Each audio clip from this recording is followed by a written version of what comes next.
Dan and Corey here, welcoming you into Libservative. The great fundamental issue now before our people.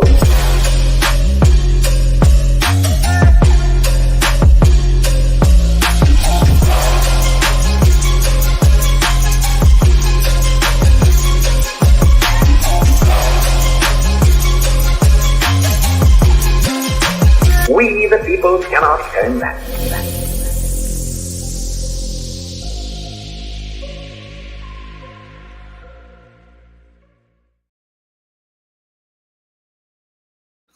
And welcome into Libservative Podcast. I'm your host, Corey Walsh. I'm here with Bell the Body Snatcher. Dan is off gallivanting in Florida right now. He's down there propagating fascism at Mar-a-Lago with Trump and hanging out with DeSantis. He's just down there enjoying the weather and probably actually getting some golfing in. And if he does go to Mar-a-Lago, I'm going to give him so much shit for that. Why? Why? Go see some confidential files, man. Go see some confidence. Is that what he's down there doing? He's down there pilfering through the files. Oh, it's confidential. It's me, your boy Corey, and I'm here with Bell. What's happening, Bell? You know, it's not the same old. Not the same old? What's new? Well, every week there's something new all the time. Some new bullshit. But I'm good personally. What you drinking over there? What you consuming? Over here, actually, there's this new flavor of Jones soda that I found. It's a strawberry lime. It's great. But I also have a beer. Nice. I finished off The Last of Us. You know, that homophobic show that's killed off all the gay characters and all the black characters. like for real. Like everyone's up in arms about how that there's like a whole episode devoted to a gay couple and how it's like these woke tropes that are in it. But at the same time, all of these little wokeisms they have in their show are killed off within the episode that they show it. They had one episode with two brothers that were black, and then they killed them off. Mm-hmm. There was the episode of the gay couple, killed them off. And I'm surprised that there isn't actually any sort of outrage about that. That, and then I actually rewatched the Chris Rock stand up again the other night with some friends because I haven't seen it yet. Mm-hmm. Still, it's pretty good. It's better to watch, I think, the second time even because you're catching different things. And I haven't watched Chris Rock's like stand-ups in a really long time. So his whole cadence and stuff is something to kind of get used to. Other than that, not much going on. This Friday is St. Paddy's Day. I'm about to get completely obliterated. Expected. It's on a Friday. You know, we only get 2 days out of the year where you don't have to work the next day on St. Paddy's Day, like every 6 years or so. And this is one of those years, so I'm going to take full advantage of it. Go downtown to Detroit, go to Corktown. Oh, you're going all in. Yeah, I think so. Get you what do you do over St. Paddy's Day? Would you care to join me? I honestly haven't even thought about it one bit. I got to work. Ugh. Of course. Sucks. I mean, I got to work during the day, but I got to work till 7. Hopefully, okay. Just 7. Well, maybe by that time we'll be meandering back our way this way. I don't want to be downtown for too long, getting into too much trouble. I'd rather be closer to home. Might go to Muldoon's up in Utica. I know. I'd love to be with you, but Aww. Snatching.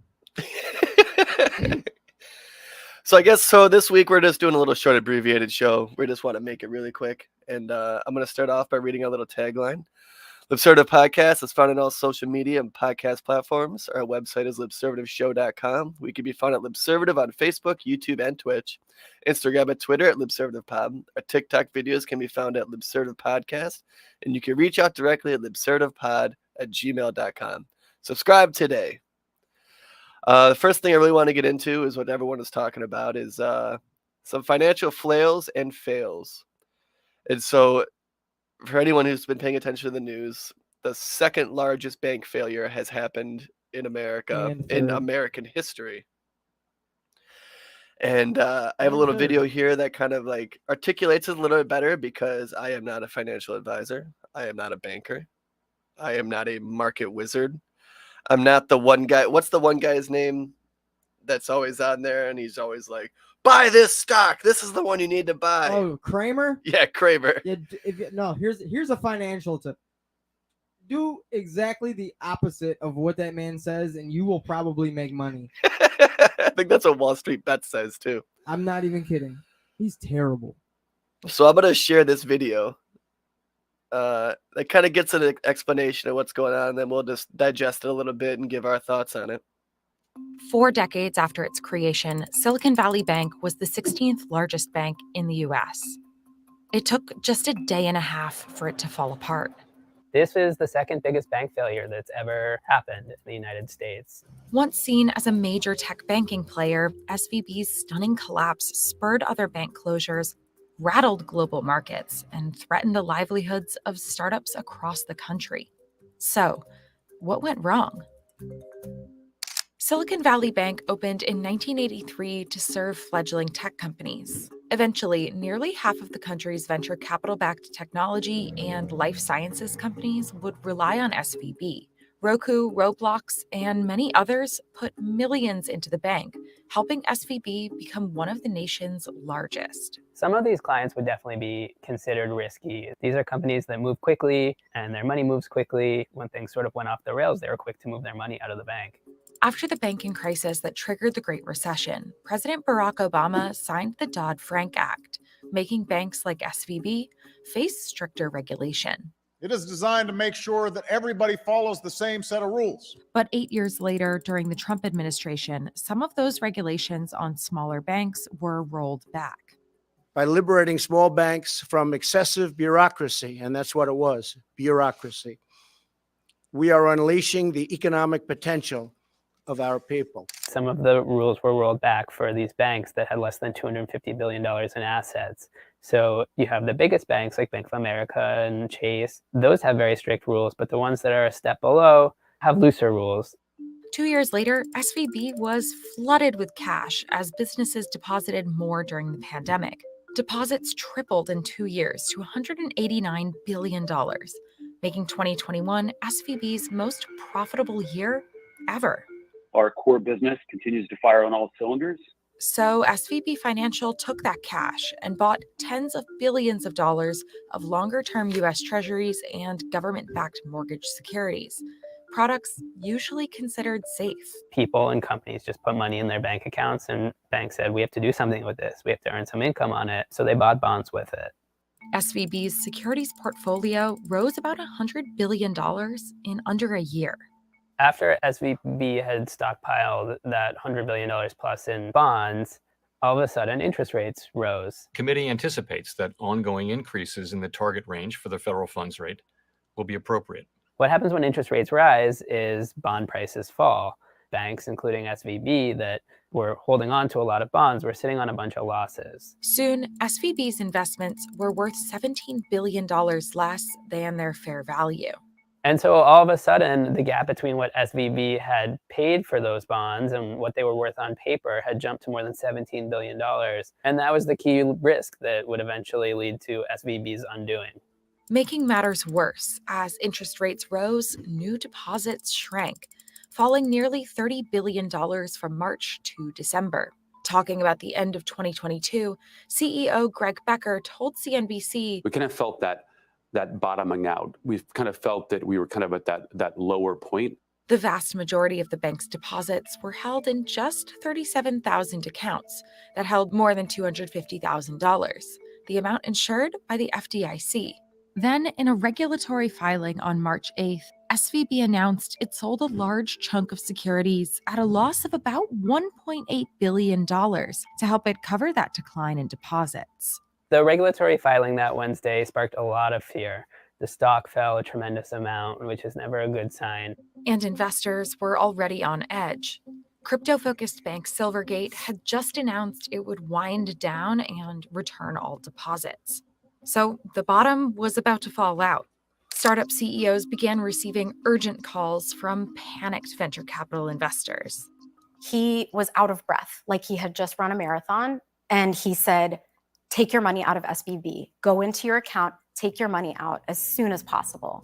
What started as a trickle of withdrawals quickly turned into a tidal wave as word spread across the valley. More and more startups pulled their cash. It was a run on the bank and the beginning of the end for SVB. The next day, the bank's stock price went into free fall as customers tried to withdraw $42 billion in deposits. SVB ran out of cash. All of a sudden, everyone's saying, whoa, wait a minute, this bank is risky. The bank has enough money to cover deposits if they come out in sort of a peaceful, orderly fashion. When everyone's racing for the exits at once, it doesn't. That day, regulators seized the bank. The FDIC said in a statement that customers would have full access to their insured deposits in 3 days. But the bank had more than $151 billion worth of deposits at the end of 2022 that weren't insured. They were over the $250,000 limit. 2 days after SVB's collapse, a second bank with a different set of problems, Signature, failed and was seized by regulators, the third largest failure in history. And now people are starting to worry about other banks as well. It's very much kind of a whack-a-mole situation right now. Federal officials, state officials, everyone's in sort of this unenviable position of trying to shore up confidence in the banking industry so it doesn't turn into an even bigger panic. On Sunday, March 12th, regulators announced that even uninsured deposits over $250,000 from the two banks would be covered. On Monday, March 14th, Signature told clients that due to the U.S. Treasury, Federal Reserve, and FDIC, all deposits were not at risk. SVB's focus on Silicon Valley made it uniquely vulnerable to a run. Its fortunes were really tied to the fortunes of this one industry. But what's more, this is an industry that has flighty deposits. You can't really rely on this short-term funding necessarily to support these long-term investments in bonds. Now, some, like President Joe Biden, are blaming the Dodd-Frank Act rollback for the failures. I'm going to ask Congress and the banking regulators to strengthen the rules for banks to make it less likely this kind of bank failure would happen again. With investigations into SVB underway, the bank's clients will see their money returned, but shareholders are out of luck. When asked about the possibility of bailing out Silicon Valley Bank, the Treasury Secretary said, "We're not going to do that again, but we are concerned about depositors and are focused on trying to meet their needs." So a couple things that I was thinking about this is, first off, I want to just talk about how first actually I'm going to say is, what's up, Bright Eyes? Me and Bright Eyes actually got to hang out for like an hour the other day. I just hopped on a random stream just to come on and fuck around and get like my bearings on just actually streaming on my own and stuff. And me and Bright Eyes ended up got to hang out and bullshit about like New Hampshire and stuff like that for a while. It was actually a lot of fun. So the first thing I want to talk about is, so what these banks, when they didn't really go much into bonds so much. And so I'm on Investopia right now because, again, I said I'm not a financial advisor. So I want to just read this out to kind of explain like what exactly, why interest rates raising hurt their bonds, because typically investing in bonds is the safe bet. It's basically government-backed money that like, I'll give you this much and then it matures and you give it to me. It's not like based on a volatile market that goes up and down and things like that. So like these are basically zero coupon bonds, and a zero coupon bond is like, it's like trading a 900. So if a zero coupon bond is trading at $950 and has a par value of $1,000 paid at maturity in 1 year, the bond's rate of return at the present is 5.26%. That's 1,000 minus 950 divided by 950 times 100. That's 5.26. In other words, for an individual to pay $950 for this bond, they must be happy with receiving a 5.26 return. This satisfaction, of course, depends on what else is happening in the bond market. If current interest rates were to rise, the newly issued bonds were offering a yield of 10%, then the zero coupon bond yielding 5.26 would be much less attractive. Who wants a 5.26% yield when they can get 10%? So what was happening is all these bonds they were buying were, when the Federal Reserve was lending money out at like 1%, close to 0%, they're now lending money out at like, what is it, at 3.25 or 3.65 or something like that. Right. So the bonds that they have now are way more attractive than the bonds that they had initially. So they had to sell those bonds at a lower price. So to attract demand, the price of the pre-existing zero coupon bond would have to decrease enough to match the same return yielded by the prevailing interest rates. In this instance, the bond's price would drop from $9.50, which gives 5.26% yield, to approximately $9.09, which gives a 10% yield. Now that we have an idea of how a bond's price moves in relation to the interest rate changes, it's easy to see why a bond's price would increase if prevailing interest rates were to drop. If rates dropped to 3%, our zero coupon bond with its yield of 5.26% would suddenly look very attractive. More people would buy the bond, which would push the price up until the bond's yield matched the prevailing 3% rate. In this instant, the price of the bond would decrease to approximately $970. Given this increase in price, you can see why bondholders, the investors selling their bonds, benefit from a decrease in prevailing interest rates. These examples also show how a bond's coupon rate and consequently its market price is directly affected by the natural interest rates. To have a shot at attracting investors, newly issued bonds tend to have coupon rates that match or exceed the current national interest rate. So this company, what they did, Grendo goes, it's pretty easy. Give them your money and it's gone. So he said, could and should have been solved all the way back in 2017, but hey, politics, C19 crap, financial policies, singular view, wokeness, sadness ensues, with the government spewing vitriol and lies. Pure awesomeness. And welcome to the elitist banking industry. So like my thing is like there was no pivot. Like we're talking about big brain fuckers that are running this bank, right? It's been making all this cash and all this money. And so my question is, was this incompetence that they didn't see the writing on the wall for these bonds? Or were they too scared to make that move to start selling these bonds when interest rates started to rise, to not take as much of a hit on them?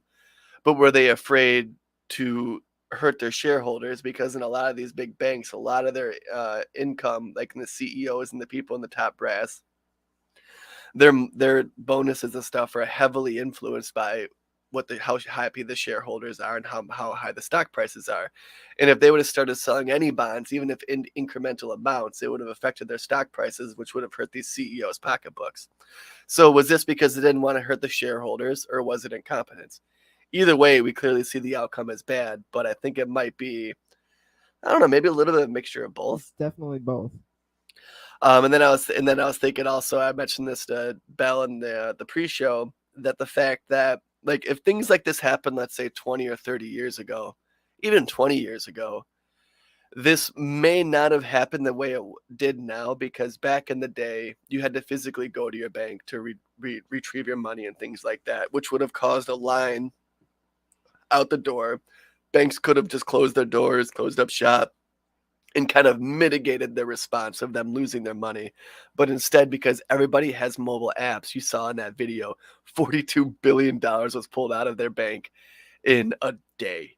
So everyone was just spamming buttons on their phone all at once to hurry up and fucking pull their money out, which kind of exasperated the issue. Another thing I thought about was the fast reaction of how fast the government intervened to save these people who had billions of dollars in their accounts, that only $250,000 was protected. What are these rich people going to do when it took the same government weeks to even have any sort of actual official response to what happened in East Palestine when a bunch of poor people were affected? And it's insane to me that, again, this is just an example of how the government doesn't give a fuck about the poor and only really cares about the rich that help line their pocketbooks. And so the lack of the pivot, plus people being as skittish as wild horses, led to the catastrophe. And so then now we're seeing signature drop. And so my question is, do you think this is the end all? You know, now the government's trying to give credibility to the banks again by doing this to not scare people out. And it's just insane to me that here we are again seeing this. And then instead of like trying to fix the problem, the Democrats immediately are quick to blame Trump. But they don't want to mention the fact that it took 17 Democrats to help pass the deregulation bill in the Senate to make this actually happen, because guess what? Democrats are also in the pocket of the big banking industry. It's just interesting to watch, interesting to see. I've seen some major hits in my small little stock portfolio that I have. I'm not going to sell out. You want to talk about diamond hands? I bought it in Seago. If anyone wants to look it up, in Seago's, I bought it at like $20, or maybe like 13 or $14. And I don't know, Belle, if you want to look that up real quick and look at Insego, INSEEGO's current trading price. And then take a guess at how much money I'm out of on that one. But yeah, so it's is this a canary in the coal mine? Because this is literally what the Fed wanted to do when they started raising interest rates, because we have such an incompetent government that couldn't just maneuver, because it's so big and fucking like a weeble wobble that wobbles around but doesn't fall down. Did you say Indigo? Insego, Insego, INSEEGO. That we have such a behemoth of a government that they can't be nimble and move and do things, that they have to rely on the Fed to just take the most blunt object and take a sledgehammer to like trying to make a fucking clay pottery. And they yeah, I guess trying to use a hammer on microchip. Holy yeah. Yeah. I try not to even look at that one. But the taking a sledgehammer to doing microchip manufacturing is what the Fed is basically doing. And this is really what they wanted. They wanted higher unemployment rates. They wanted to slow, like that's their only play right now, is to slow down the demand for stuff to lower inflation.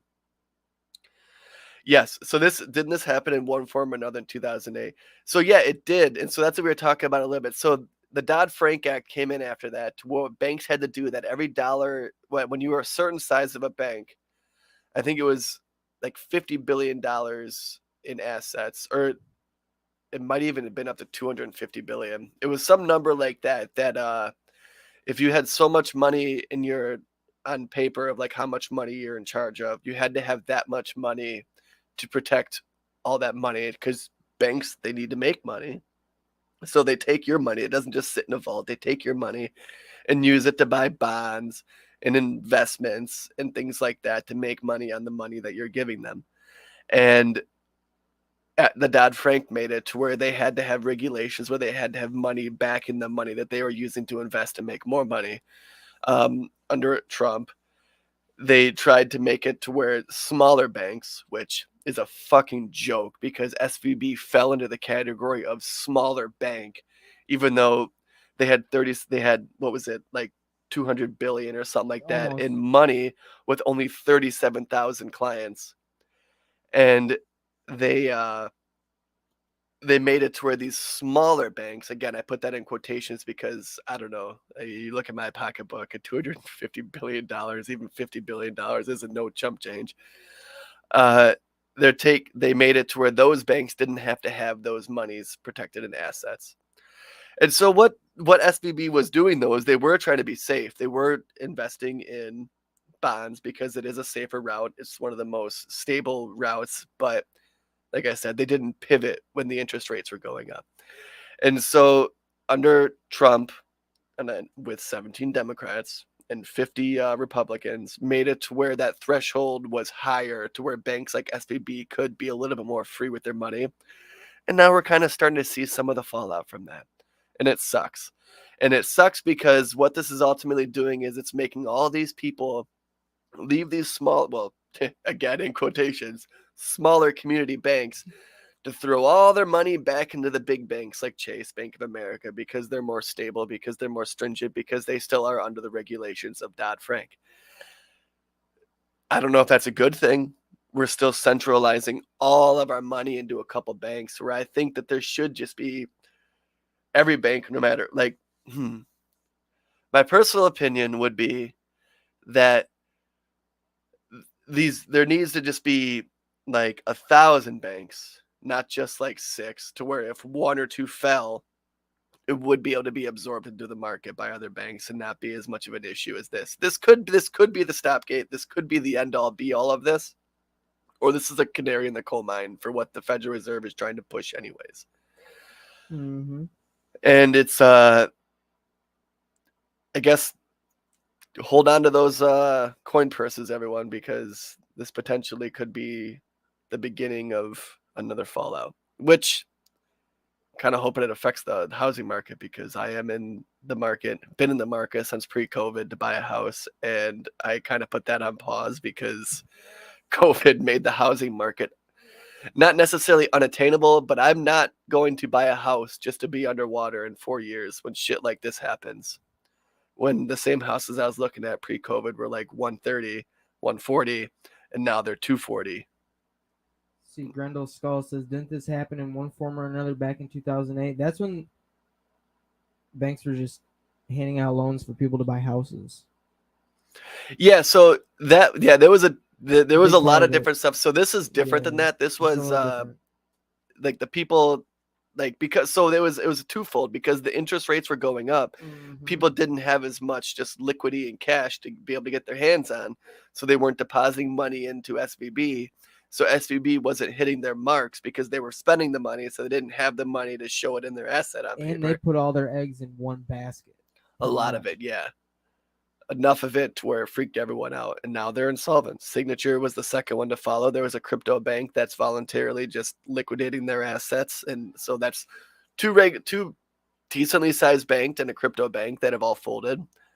And there's other ones that people are watching, and this could be a domino effect, and we could be vastly quickly on the path to another 2008. Hopefully, it's not nearly as bad, Yeah. but we could be headed that way. And that's all I got to say about that.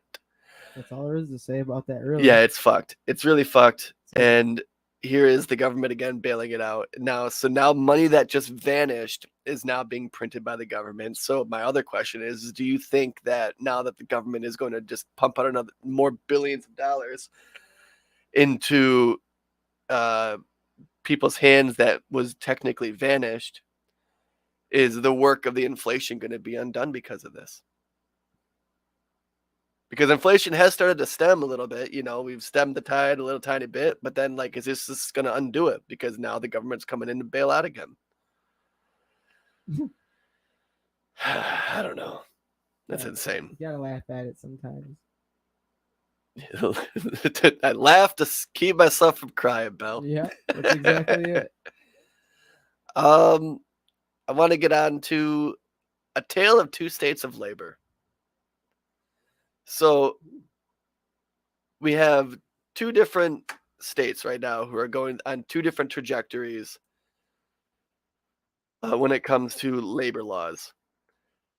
In Michigan, in our home state recently. So in 2012, I think it was, we joined 26 other states and became the 27th state to become a right-to-work state, which essentially means that you're an at-will employee.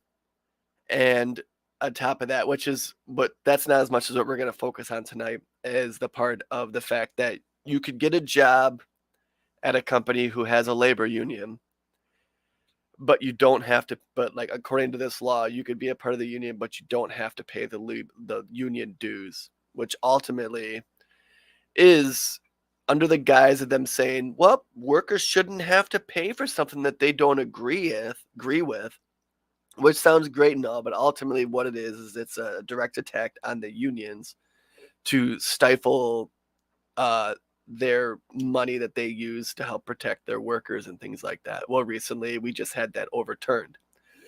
And so that being overturned here to help bolster up labor's strength in Iowa,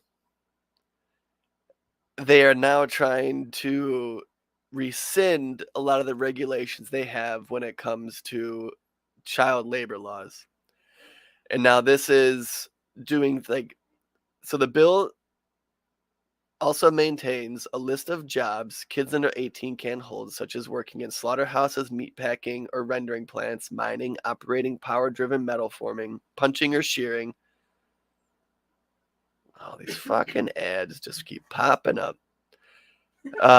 Shearing machines, operating band or circular saws, guillotine shears or paper ballers, or being involved in roofing operations, demolition work. It makes few modifications, such as removing a prohibition against 14 or 15-year-olds from working in freezers and meat coolers.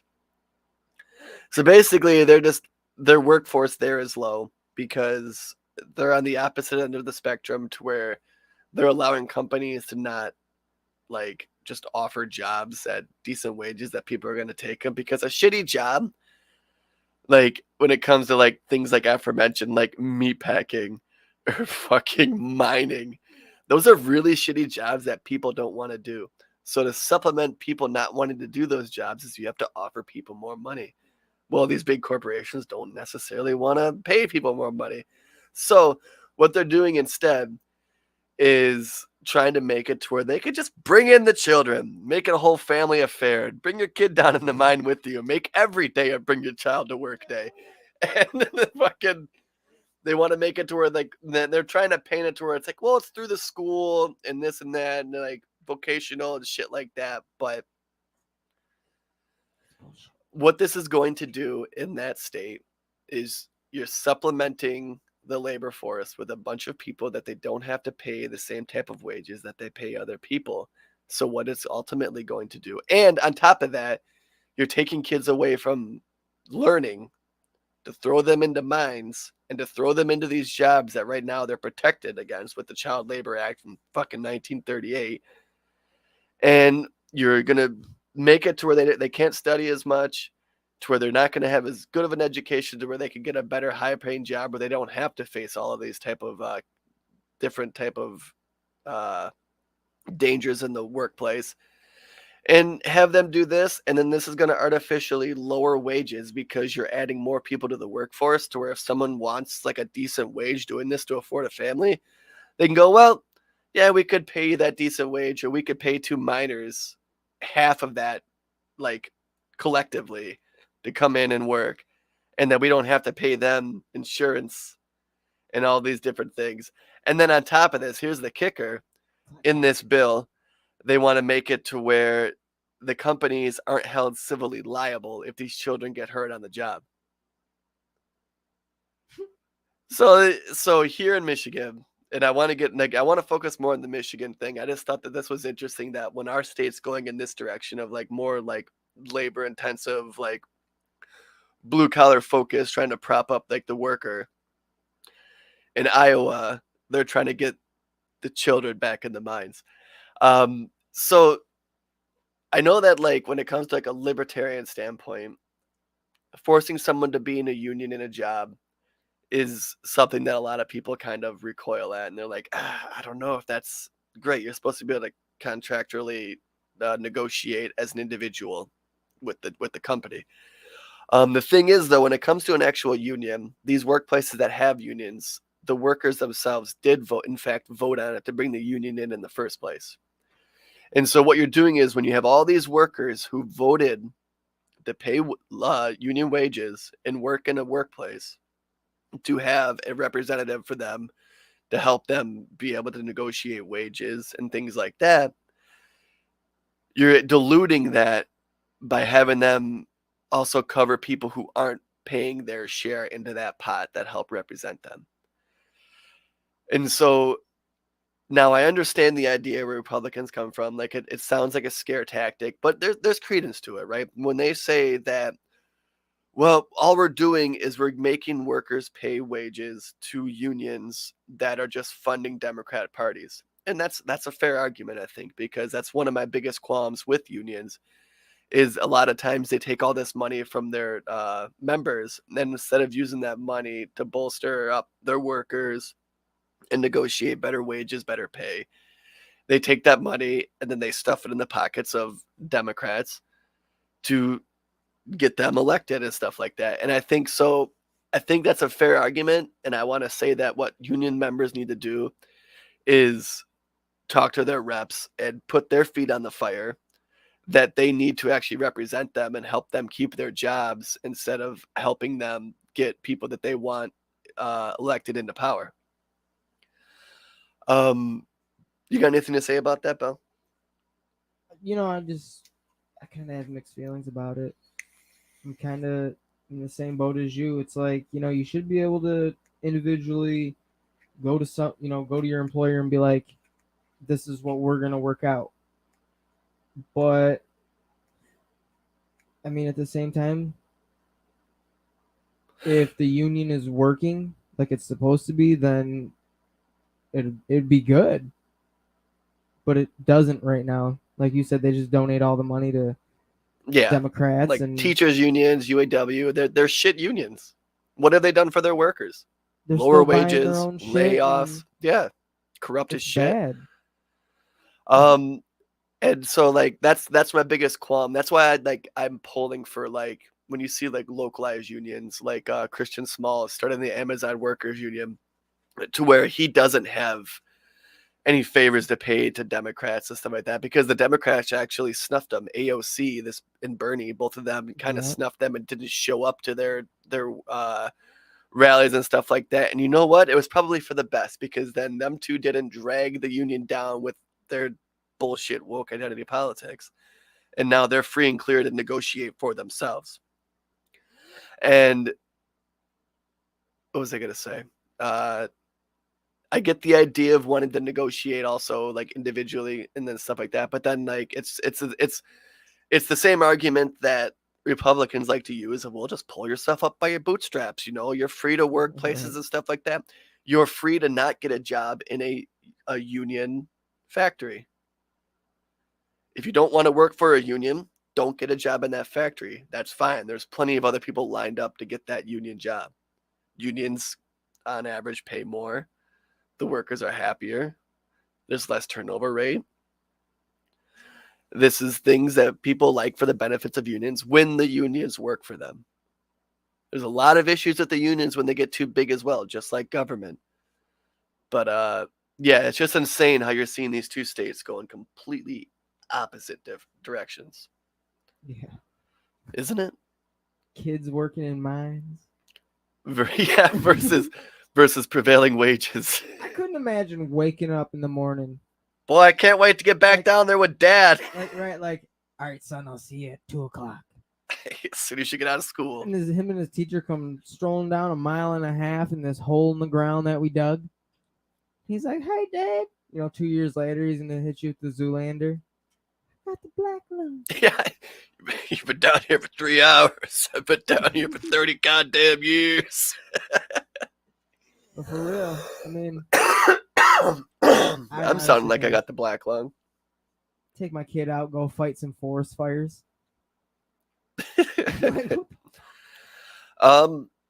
So I'll have you want to take the lead on the Iran thing? I know you've been following that one a lot more closely than me. Oh. All right. Well, so about 2 weeks ago, it started about 2 weeks ago, I guess, that they started reporting it anyways. Over 1,000 schoolgirls have been poisoned. That number's up to 5,000 now. Is it up to 5,000? Yeah. Jeez. Yeah, Iran likes to keep a hush-hush on all their stuff. They have actually been snatching up independent journalists and people reporting on things that they don't like since September, since the whole women uncovering themselves thing, which was awesome. But they're trying to get past that. But currently in 21 of their 35 provinces, over 5,000 girls have been poisoned. 25 of 31. 25 of 31? Damn, that's even more. 5,000 schoolgirls poisoned. Yeah, students and teachers. Yeah, apparently by noxious poisons. Yeah, coming through like vents and stuff like that. And this all started since the outbreak of the Women Life Freedom protest movement back in September, which was sparked by the death of Mahsa Amini, who was killed by, what are they called? The morality police, because a little bit of her hair was showing out of her hijab. And I meant to have some videos queued up, but I just forgot to play them. But it is like watching that movement over there just really puts things in perspective, and It'll seeing fire these you up. women pulling off their hijabs and just in the streets just flailing them, knowing that their literal lives in the line. Throwing things at police officers or the morality police, and they're throwing administrators out of schools that allowed it to Right. happen. And we just have it so well here that we bitch about a black Little Mermaid. Like, that's what we bitch about. Black Little Mermaids and drag queen shows. And that's what we're bitching about here. And over there, we have children being poisoned by their government, allegedly. But probably. Because they just want a little bit of freedom. Khamenei, the supreme leader of Iran, is like, well, whoever's doing this is going to have to pay. With their life. But there is little doubt that the clerical regime is responsible for the assault. The only two organizations capable of undertaking an operation of this scale are the Intelligence Ministry and the Domestic Intelligence Service of the Islamic Revolutionary Guard. And I'm currently looking at another Wall Street Journal article, and it's just absolutely insane, and it's fucking gross. Like, when you see these videos of these parents and stuff like that, it's some of the saddest shit. And then you've seen the response of all these young people in that, yeah, exactly. Zealots don't make good governments, Grendel said. I'm going to share that one.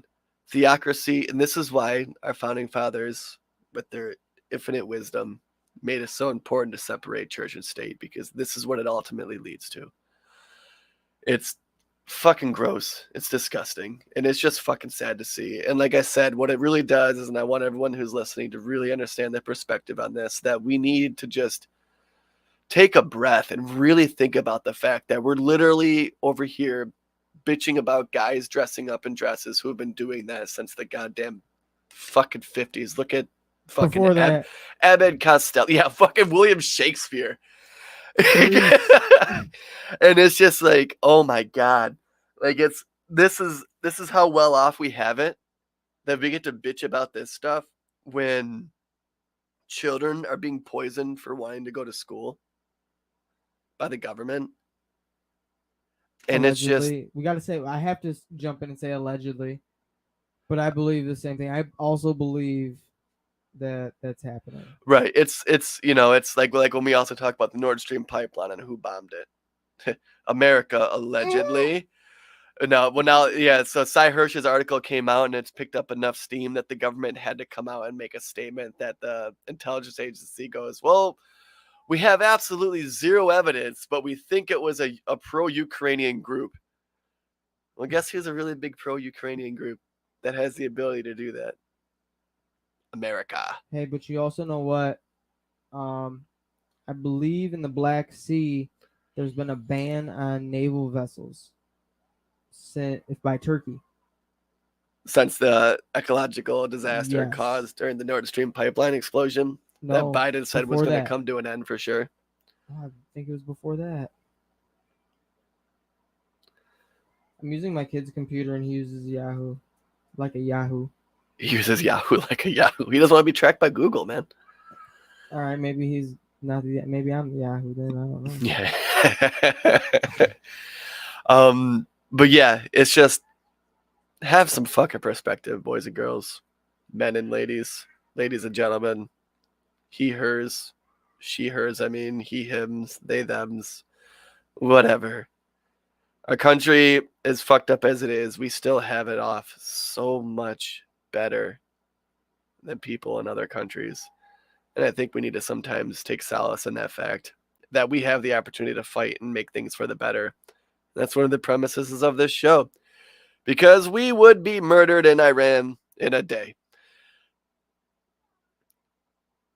So I have two more things here. We're actually making pretty good time here. First off, I want to talk about why we should collectively give a shit about Duncan Lemp. So I came across a Spike Cohen post. God damn it, I love this guy more and more every time I read his shit. But Duncan Lemp, for people who don't know, was this guy, and he leaned right. He was pro 2A. and he criticized the government online. So he was being watched by the government, and under the premise of him owning guns, which they claimed one was illegal, which it turned out to be false and it wasn't. Owning guns and criticizing the government made him a danger to society. And so Spike Cohen had this to say about it. 3 years ago, Duncan Lemp was killed by police in his home, and they refused to release any evidence of why they did it. Duncan was a student and software developer who was working on starting his own business and was very devoted to his girlfriend and family. He was also an avid and vocal supporter of the right to keep and bear arms. His girlfriend was pregnant, by the way, when this went down. Early in the morning, Montgomery County Police carried out a no-knock raid of Duncan's home, and he shared with his parents and 19-year-old brother. They claimed that they were acting on an anonymous tip that Duncan possessed illegal weapons, that Duncan confronted them with a weapon when they arrived, and that they shot him in defense of themselves.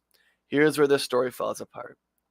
According to eyewitnesses, police fired into Duncan's home through the windows, and then they entered. And according to his girlfriend, Duncan and everyone else in the home was asleep when police began opening fire. The police's own search warrant does not mention any imminent threat to the public, and no one in the home, including Duncan, has any criminal record. And according to the Lemp family attorney, police relied on false information to obtain the warrant. Despite multiple requests from media outlets and Duncan's family, and even a lawsuit from Judicial Watch, police have refused to release body cam footage, audio recordings, or any other evidence from the raid or of any crime Duncan committed. They claim that they retrieved 5 illegally owned weapons, which is a violation of Duncan's Second Amendment right to keep and bear arms, but they haven't released any evidence of that either. 3 years after police killed Duncan Lemp in his own bedroom while sleeping, police have proved nothing and have refused the grieving Lemp family any information about his death. To this day, not a single public official has spoken with Duncan's family. Duncan is sadly one of the growing number of people killed by police in their homes, often to enforce laws against victimless crimes. In honor of Duncan and all those senselessly killed in their homes by the government, it is time to end red flag laws, no-knock raids, and end the war on guns. The right of the people to keep and bear arms and to be secure in their homes shall not be infringed. His name was Duncan Lemp. Now, the reason why I bring Duncan Lemp up is because this story has an eerily similar echo of that of Breonna Taylor, the black woman that was killed in her sleep due to a no-knock warrant under this almost virtually the same type of bullshit, fake allegations that were concocted up to get a warrant for a no-knock raid. What frustrates me about this, and this is why I bring it up, because it's almost like trying to navigate through landmines. Duncan Lemp was white. Breonna Taylor was black. What gets way more sensationalized media compared to the two, comparatively between the two, is typically a black person. And I want to say that is because black people give a shit about their own. White people don't necessarily have that same type of camaraderie in their community. And what I want to see is white people starting to give a shit, because rising tide raises all ships. And if black people are collectively raising hell about black people getting killed by police, and if white people started to do the same thing, when everyone is on a united front doing this, then we might actually start to see some real change. And we might actually start to see some rights actually being restored in this country of what our founding fathers actually intended. And it's sad to me to see that Duncan Lemp, killed in the same scenario as Breonna Taylor, hasn't even had an official coming to him or his family and offering condolences, because it doesn't get the same type of media attention that someone of a different shade, a superficially different shade of skin gets in this scenario. And if we started to raise hell about every single person that was killed unjustly by the police, regardless of skin color, then it wouldn't be, which is virtually by design, creating divisiveness between the two groups when they focus on the skin color of one person or the other when this actually happens. This was a human being killed by the police. Breonna Taylor was a human being killed by the police. And I think it's about damn time that we start to see it as that when it comes to these type of scenarios. And then we all collectively just fucking get pissed about it, because then we might actually see some real change. And that's just what I got to say about that. I don't know if you have anything to say about the Duncan Lemp thing, Bill. I mean, listen, he was a guy that was in some radical movements, but the government is known for killing people that belong to radical movements. Yeah, Fred Hampton. Look at the Texas Waco thing. Was Yeah. that guy? What was his name from Waco? There was a couple of them. The main guys. Duresh, I think, like David Duresh or something like Yeah. that. I forget the guy's Yep. name. But yeah, the guy was a fucking psycho. But they were following him everywhere. They could have just pulled him over and arrested him for diddling kids. Instead, they waited for him to go home and then firebomb his house and kill children. They murdered like 100 people in that house when they started that place on fire because he was in there. They were about to. This guy had no criminal record. He had a pregnant woman laying next to him in bed. They shot into his house when he was sleeping through a window. They had no intention on taking this dude alive. None. That wasn't an arrest or a warrant. That was a fucking hit. And in the reports, it said that he posed no threat to the public. Yeah. I don't think any sleeping person does. No. But they also claim that he had an illegal gun with him present, aimed at them, and that's why they shot him. So yeah, it's fucked. It's all fucked. Think what you will. Yeah, and then we have one thing left. My boy from is that my son losing his mind? Do you hear him out there? Your boy from the hallway? My boy in the hallway. My son is losing his mind. I have one more thing to share. And like I said, this is kind of an abbreviated show. We're running through things pretty quick here. I have my boy Sagar and Jetty from Breaking Points, and he's talking about the testimony Matt Taibbi and Michael Schellenberger put in regards to the Twitter files. Now, if anyone's been paying attention to those at all, the government, the FBI, spent somewhere around $3 million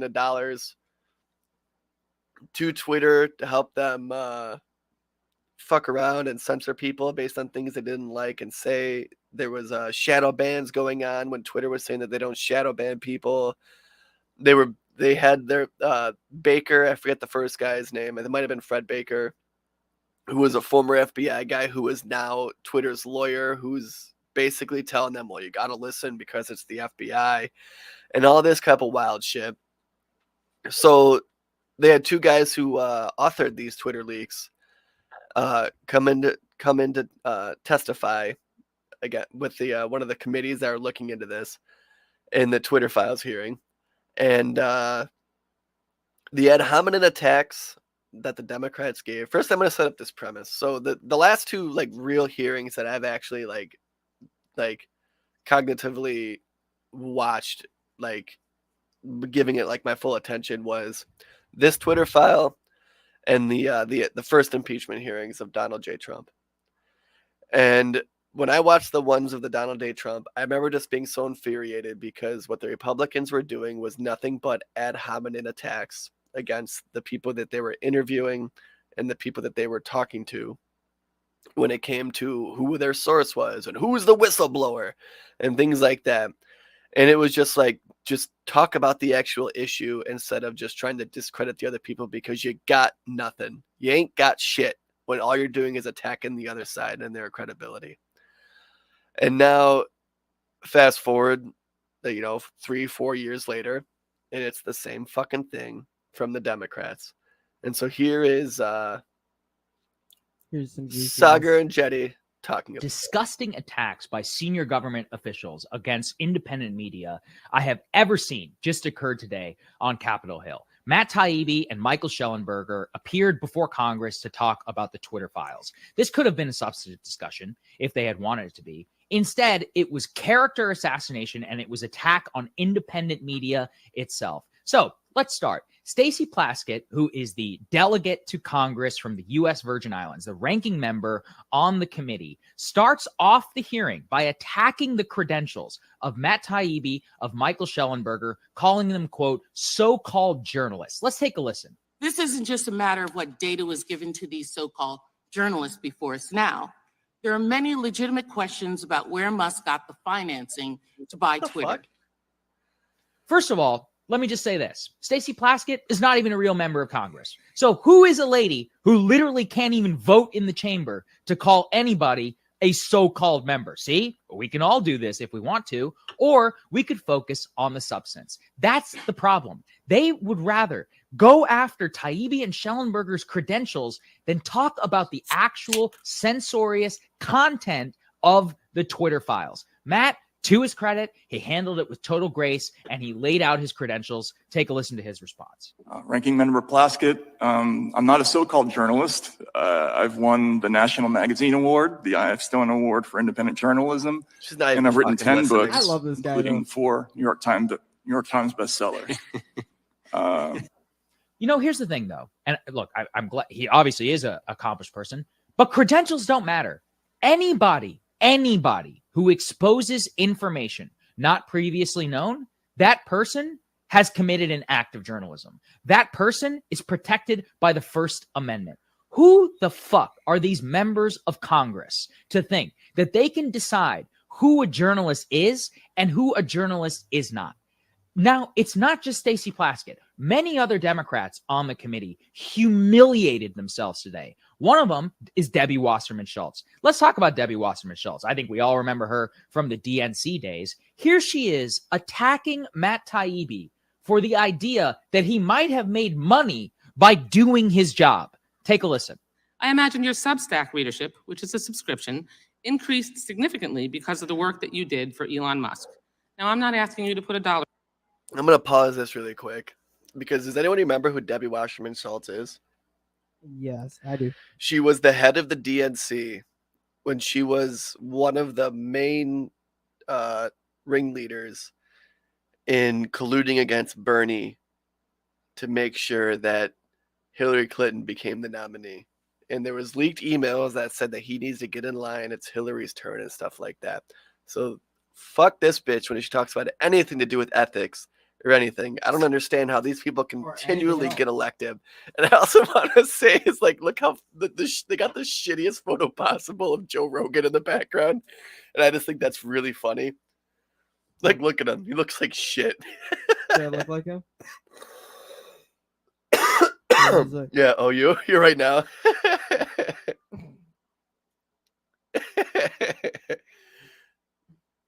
Figure on it, but it's quite obvious that you've profited from the Twitter files. You hit the jackpot on that Vegas slot machine to which you referred. That's true, isn't it? I've also reinvested. You've made some. No. Is it true that you have profited since you were this recipient of the Twitter files? You've made money. Yes or no? I think it's probably a wash, honestly. No, you have made money that you did not have before, correct? But I've also spent money that I didn't have before. I just hired a whole group of people to Patently obvious answer, reclaiming my time. Attention is a powerful drug. Eyeballs, money, prominence, attention, all of it points to problems with accuracy and credibility. And the larger point, which is social media companies are not biased against conservatives. And if anything, they ignored their own policies by allowing Trump and other MAGA extremists to post incessant lies, endangering public safety and even our democracy. Hypocrisy is the hangover of an addiction to attention. First of all, Matt says it's a wash because, as all of us know, it's not for free. We actually have to invest a lot of what we quote unquote make into our business because we don't have big corporate advertisers to back up our work. But second, when the New York Times and the Washington Post break a story, you know what they do? They advertise because we know that people want to support work whenever they find it to be good. So what is she attacking here? The idea that Matt Taibbi and Michael Schellenberger or any of these people did their job and so were rewarded for it? So what? What's wrong with that? This is an attack on independent media itself. Are they calling the TV executives who make billions of dollars from the big pharma companies in all of their commercials? Oh, that's not so-called journalism. That's fine when they profit. Whenever they spin up a fake story like Russiagate and sell corporate ad dollars on their higher ratings, that's totally legitimate, right? But it's not legitimate when he exposes the censorship industrial complex that existed over at Twitter, the actions of the FBI and the DHS. That's what the problem is. And then, final, this clip, you can tell I'm hopped up because this is everything. watch this Democratic member of Congress refer to Substack, quote, as some sort of a website, which she finds confusing. Yet you yourself posted on your I guess it's kind of like a web page. I don't quite understand what Substack is, but that. I know a lot of boomers watch this show. Some of them get upset when I attack, but look, I'm just going to say it. That's exactly why we need some new blood in Congress, because that's what we're up against, people. This is everything. They are attacking Substack as some not legitimate form of journalism. So-called journalists Matt Taibbi and Michael Schellenberger. If you make money to support yourself outside of the corporate industrial complex, that's suspect. But when you take Pfizer's money to support your 60 Minutes program, that's totally fine. And this has got to be one of the most repulsive, disgusting things I have seen from members of Congress. You are a government official. You say nothing about who is a journalist, who is not. Who the fuck are you? That's all I can continue to think whenever I see the way that they behave today on Capitol Hill. We could have had a real discussion here. We could have had a real questioning, not just with Taibbi, with Schellenberger, about the actual content of the Twitter files. That's what Jim Jordan and some of the other people who were in before Congress tried to do. But instead, they chose to attack their character. And look, in some ways, that's a good thing. That means that they're winning. That means that they don't actually have anything to say about the content. The tacit acknowledgement is that they have to attack the credentials because they got no defense whatsoever of the content. But, don't mistake this for what it is. This is not, take breaking points or whatever out of it. This is an attack on all of us, so-called viewers, so-called journalists, so-called people who question anything that these people say. So anyway, go support Matt if you can. You know what? Let's actually make him some money. We'll drop a link to his Substack in the description. Just a repulsive display on Capitol Hill today. And he's right. It's so I am at, like I said before we played this, I watched the first impeachment trial, and there was definitely a lot of smoking guns when it came to Trump, what he was doing. Not necessarily him questioning the money and stuff like that in Ukraine. We know Ukraine's corrupt as fuck, but he made it about him, and that's what made it the quid pro quo. And what got me into politics in the beginning was following Bernie's campaign. And before I knew about the leaks from the DNC and things like that, the Democrats talked about taking the high road and being about transparency and accountability and saying all of these fucking little words that would just make people I can't even think of the word of what the words would be. But and then watching that impeachment trial and watching the Republicans do the same fucking thing that we saw Democrats do in this hearing of just attacking these people who were decorated soldiers. The one guy, Vindman, the colonel, and then Fiona Hill, who is this distinguished person who has just been in the career of politics and stuff like that. And watching them just attack these people and not actually talking about the substance of anything going on was infuriating. But fast forward to now, it's even more infuriating to see the same people who were saying what I'm saying right now about that hearing doing the same goddamn thing. Protecting the alphabet agencies and trying to discredit anyone who's questioning them. And it is really, really fucking gross. You got anything to say about that, Bell? That's good material for Matt Taibbi. Yeah, he's going to get... No. He made more money from this. I know. This is great for Matt Taibbi. That's some garbage ass questioning from Congress right there. Oh my god, dude, it's just fucking gross, and it's just driving the wedge of the divisiveness, and it's just completely circumventing the idea of coming to the bottom of any real solutions. Yeah, it's just we just have to keep exposing this shit. No, honestly, if you're sitting there in Congress and they're asking you questions like that, and you're Matt Taibbi, why are you there? You know what I mean? Why at that point, that's what I would ask him. Why am I here? Well, that's what was so frustrating to me, right? Is Jim Jordan. I watched him. He was in both hearings. He was being the Plaskett and the Schultz, right, in those hearings. But then here, he sounded like an upstanding fucking representative.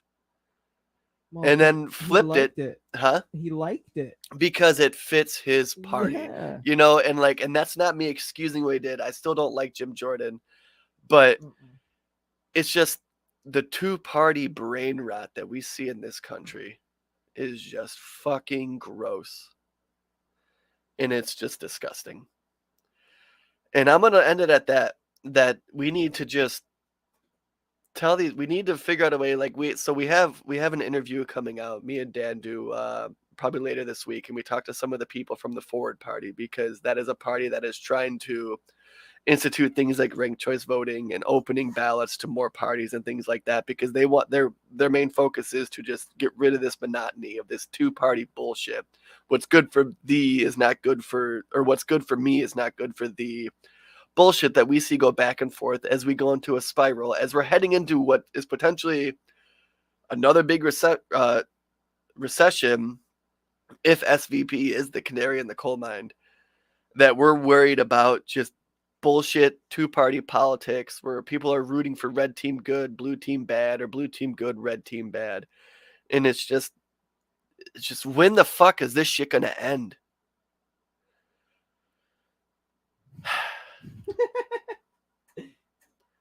Libservative Podcast is found on all social media and podcast platforms. Our website is libservativeshow.com. We can be found at Libservative on Facebook, YouTube, and Twitch. Instagram and Twitter at LibservativePod. Our TikTok videos can be found at Libservative Podcast, and you can reach out directly at libservativepod@gmail.com. Subscribe today. Give us a ranking.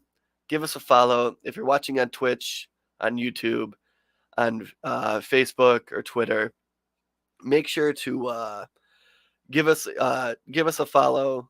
More follows boost up the algorithms to get more people to see this shit. I think we like to have nuanced conversations with good faith tactics to really try to just end the monotony that we see day in and day out that constantly hurts the working class and boosts up the fucking top 1% while they continually steal money from us. Right in the open. Oh, right in the open. Right in the And open. give us a rating. If you're listening to the podcast, you're not watching this on a stream. If you're listening to this on the podcast right now, as we come to an end, before you hop onto your next podcast, give us a rating, a quick little 5-star, preferably. But it gets more people to hear the show, and hopefully we can get some more people on board to realize that the two-party system is a joke. Like, follow, and share. Stay safe out there, guys. Have a good week. Look for that Forward Party interview, and see you next week. Peace.